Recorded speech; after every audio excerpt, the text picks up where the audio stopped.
Spicy Decks of the Week, where we talk about all the cool, crazy decks from the past week that had success either in tournament, or by reaching King of Games, or by going on a win streak at the King of Games or Legend level. This week we have several decks that have cards from the most recent box that just came out, including a Magistus deck.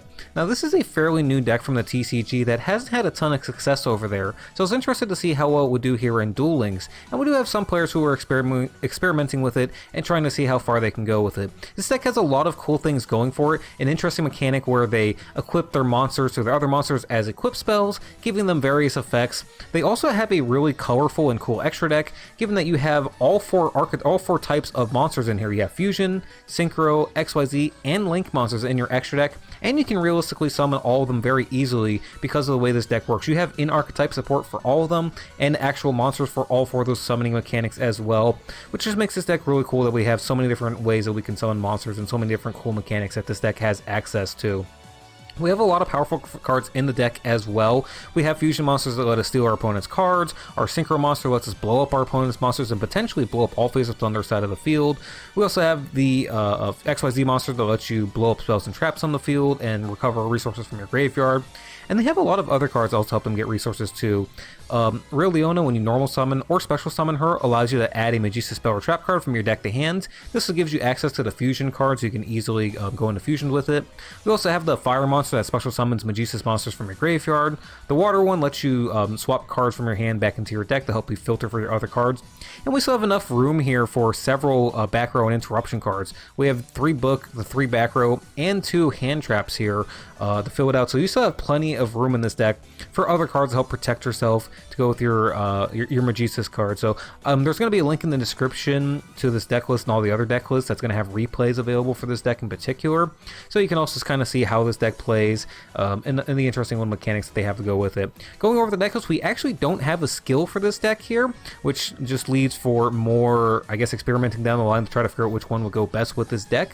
Again, there's also going to be a little bit of a description left by the author in the deck's description that's going to be posted in this video's description. So no skill. However, we have in our deck 2 Artifact Lancia. You're seeing a lot of main decked Lancia and DD Crow right now because of Orcust. Orcust is obviously a brand new deck and so incredibly popular, but it's also really good, and a lot of people are experimenting with it in a ton of different decks. You may see one of those decks here in this video coming up. But 2 Lancia, we have triple Real Leona, triple Zoroa, the Magistus of Flame, triple Endymion, triple Book of Moon, 1 Magistus Invocation, 1 Magistus Vitriera, I don't know, probably pronounced that one wrong, butchered that name, 1 Tris Magistus, and then we have 3 trap cards, 1 Ice Dragon's Prison, and 2 Compulsory Evacuation Device. In our extra deck, we have the 1 of Iowas, we have 1 Cyber / Harpy Lady, 1 Varam, 1 Abyss Dweller, 1 Ninaruru, 1 Nightmare Phoenix, and 2 Artemis, the Magistus Moon Maiden, rounding out this Magistus deck.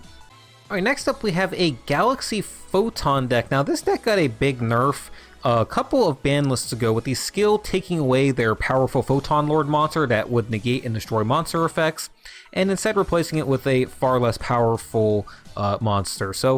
But this deck does still have all the great going second plays. You still have all the skills with this deck that allows you to summon a monster from your extra deck using only 1 material underneath.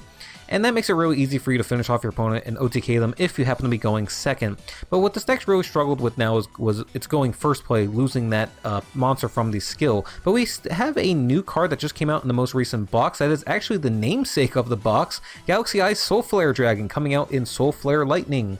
So this is a Link monster that requires 2 light monsters, including one with 2,000 or more attack points. It itself has 2,000 attack, and it reads, if this card is Link summoned, target a Photon or Galaxy monster in your graveyard, add it to your hand, and during your opponent's main phase, quick effect, you can discard a Photon card and 1 Galaxy card, or discard 1 Galaxy Eyes Photon Dragon, target a special summon monster your opponent controls, destroy it. So this card gives you a little bit of resource recursion, but it also allows you to gives you like a turn 1 play, right? Something that on your board can interact with your opponent's field, try to stop their plays, if you do happen to go first. But we also got a new spell card that this deck is able to add to its arsenal as well. Galaxy Trance reads, pay 2,000 life points, and you can target a Photon monster in your graveyard, special summon it, and a Galaxy monster from your deck with the same level, both in defense mode, and if you do, their attacks become 2,000, and their effects are negated. You can only activate 1 per turn. You can't normal summon or special summon during the you activate this turn, except Photon or Galaxy monsters. So it's a really cool card that allows you to get 2 monsters to the board immediately and go for an XYZ summon. It does lock you out of summoning for the turn, but that can be okay depending on the situation. So a couple of really powerful cards to add to Galaxy Eyes' arsenal right now. Unfortunately, a lot of people are main decking DD Crow right now, so you might have a little bit of trouble if you're trying to play Galaxy Eyes at the moment. It may be a good idea to wait until after the metagame shifts a little bit and Orcust fall out of favor, or at least aren't sort of the new deck that everyone wants to try and play. That way that you don't see as many DD Crows running around in the metagame, because right now that card and Lancia are everywhere, and while Lancia doesn't stop you, DD Crow will absolutely wreck your day and completely destroy this deck's ability to play. So just something to be wary about. Beyond that, again, a lot of this deck strategies are kind of the same as we were before. Going second, you have that really nice OTK play where you can XYZ using just one Galaxy Eyes monster. And then again, going first, we have the new Soul Flare Dragon to try to help out with this deck's turn 1 play. So getting into the list, we have the XYZ Galaxy skill, of course, extremely powerful skill for the deck. We have 2 Galaxy Eyes Photon Dragon, 3 Galaxy Wizard, 1 Photon Vanisher. This gives us another way to search out the Photon Dragon from our deck. That way we have it in hand for our Soul Flare Dragon so that we can use its effect and just discard this 1 card for it. We also have the 3 Galaxy Knight, 1 Monster Reborn, 2 MST, 2 Shuffle Reborn, 2 Galaxy Trance, 3 Galaxy Zero, 2 Compulsory Evacuation Device, and then in the extra deck we have 2 Galaxy Eyes Full Armored Photon Dragon, 2 Galaxy Eyes Cypher Dragon, 1 Neo Galaxy Eyes Photon Dragon, 2 Galaxy Eyes Cypher Blade Dragon, and then the 1 Galaxy Eyes Soul Flare Dragon. Alright, next up we have a Cyber Dragon Orcust deck. There were a number of different Orcust variants this week that popped up as well that were some spicy decks that I could have showcased as well. I didn't want to have a video filled with them though, so we'll probably showcase another one of those next week. But this week I want to go ahead and showcase the Cyber Dragon one, in part because these 2 archetypes actually have a little bit of synergy with one another. They're both machines, so cards like Orchestrator Release will actually work with your Cyber Dragon monsters as well, which is just a little bit of bonus for using these 2 together. The Cyber Dragon's monsters actually do work okay here as well, just because of your ability to go into things like Chimera Tech Rampage Dragon, which can pop your opponent's back row and clear the way out for your Orcust cards to come in and swing through and finish off your opponent's life points. Beyond that, the Orcust engine here is pretty standard. We've seen a lot of decks go to this where they're playing 2 Heart Pourer, 2 of the Nightmare, then 1 of the other Orcust monsters, and then 1 of this Release Trap card, as well as a few copies or 1 or more of the Orchestrator Return. So this it's becoming a, like I said, pretty standard combo, or I guess you say set of cards within the Orcust decks here.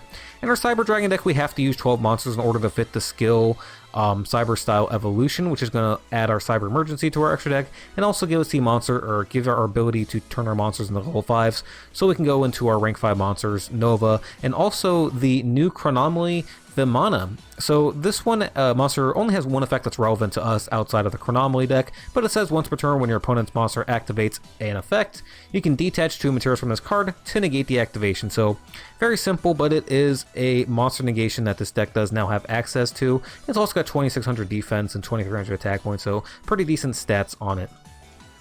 Beyond that, we are running, like I said, a pretty standard, I guess you would say, style of play here from what you would expect from these 2 decks. Cyber Dragon's going to try to spit out its monster on the field so it can go to its fusion plays and its XYZ plays. Your Orcust deck is your Orcust engine is going to do Orcusting. So go ahead and get into the deck host. We have Cyber Style Evolution as our skill, 3 Cyber Dragon, 2 DD Crow, 2 Orcust Heart Pourer, 3 Cyber Dragon Veer, 3 Scrap Recycler, 3 Cyber Dragon Core, 3 Cyber Dragon Naxter, 2 Orcust Nightmare, 1 Orcust Symbol Skeleton, 1 World Legacy Worldlawn. We have 1 Cyber Load Fusion, 1 Cyber Repair Plant, 3 Orchestrator Return, 1 Cybernetic Overflow, 1 Orchestrator Release, and then in our extra deck we have the 1 Cyber Dragon, 1 Chimera Tech Rampage Dragon, 1 Dingirzu, 1 Cyber Dragon Nova, 1 Chronomaly Vimana, 1 Galatea, 1 Nightmare Mermaid, and 1 Nightmare Cerberus, rounding out this Cyber Dragon deck. Alright, and last but not least, we have a Nephthys deck. Now, we have actually a couple things going on here. One, we're actually combining it with the Ancient Gear archetype, using only a few cards from it, but the key one being Gear Town.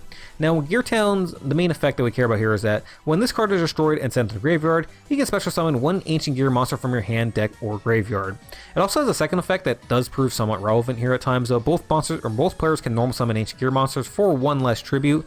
We do have easy ways to get the Ancient Gear Reactor Dragon in hand, so we can actually normal summon this from my hand pretty easily at times, and actually take advantage of the second effect as well in a way that a lot of other decks can. But either way, Gear Town's a really powerful card that we're able to use and abuse with the Nephthys cards that allow us to destroy cards in our hands to get their effects off, and that will trigger Gear Town's effect since it doesn't have to be destroyed from the field to trigger off its effect. But we're also taking advantage of some of the other cool Nephthys effects. Of course, Sacred Phoenix and Nephthys being the big and old classic one. Once per turn, when this card is destroyed by card effect, during the standby phase of the next turn, you get a special summon it back to the board. And when you do, destroy all spells and traps in the field. So a great way to clear out your opponent's back row and at the same time take out your own Gear Town. So you can summon another Ancient Gear monster to the board. And at that point, you have well over 5,000 damage to OTK, even through Life Point Boost Alpha.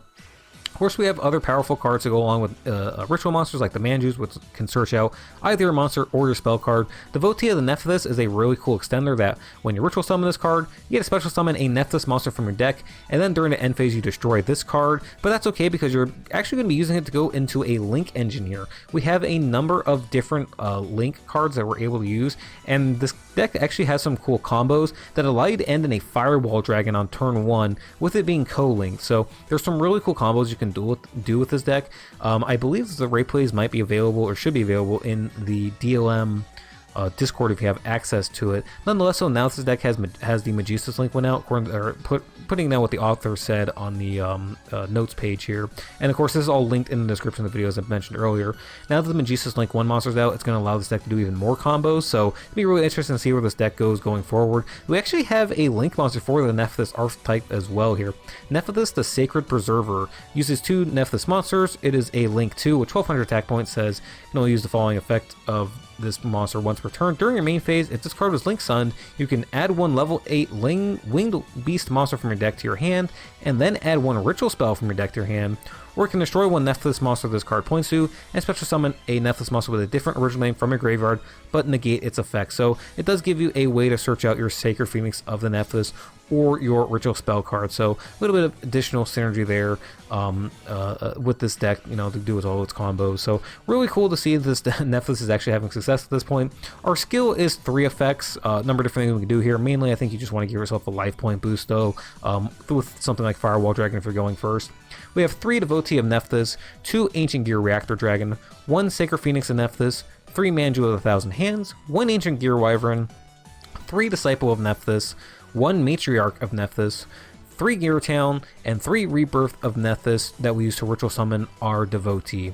Going into our extra deck, we have the 1 of Phantom Knights of Cursed Javelin. We do have a bunch of level 2s in this deck, so we can very easily go into this if necessary. We have 1 Borolo Dragon, 1 Topologic Bomber Dragon, 1 Firewall Dragon, a Nightmare Unicorn, the 1 Nephthys, a Sacred Preserver, 1 Nightmare Phoenix, and then 1 Security Dragon, rounding out this Nephthys deck and closing out this edition of Spicy Decks of the Week. Guys, if you liked the video, please be sure to like and subscribe. It really does help out the channel. I appreciate you guys taking the time to watch today, and have a wonderful rest of the day.